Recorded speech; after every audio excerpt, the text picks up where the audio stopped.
It's a piece of Windsor's history, but what comes next could reshape the neighborhood. The old W.D. Lowe House building has been part of the city's landscape for more than a century.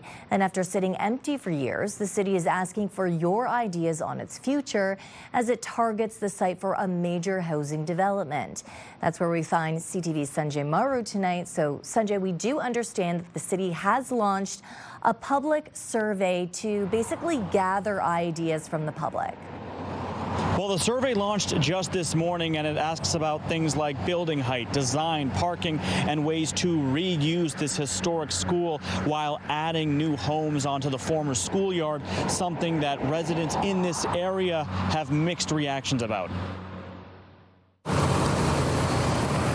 For more than 2 decades, the old W.D. Lowe Secondary School has stood mostly vacant. Now the city is asking what its next chapter should look like. We absolutely need housing, and it's great for the neighborhood, I think, if we can keep it a park and a great place to enjoy the area as well. W.D. Lowe High School began as Walkerville Technical School in the 1920s. It grew into a premier technical vocational school before closing its doors in 2000. The 2-hectare site has now been earmarked for housing. They don't build schools like that anymore, so the facade is something worth protecting. And in terms of heritage, that's what we're primarily concerned about as a developer who will actually protect the facade, but redevelop the rest of the 5 acres and think of the amount of housing we can get on that 5-acre parcel. Some in the neighborhood, however, oppose the idea, arguing the school should return to its roots. That was the best trade school in Ontario.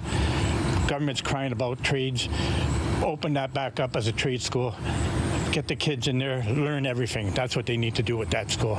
And there's also concern about new construction altering the area. No, we don't need 3-story here. This is also 1.5 dwellings here. It's going to be more crime, more garbage. City officials say the goal is to add homes without paving over farmland near transit, parks, and existing businesses. But exactly what these homes look like will depend on public feedback. Housing is a great opportunity if it can be used for any kind of training purposes. I have seen the Windsor Police using it for training. Anything that anyone in the community can offer for ideas would be, I think, greatly appreciated. The online survey is open until September 16th.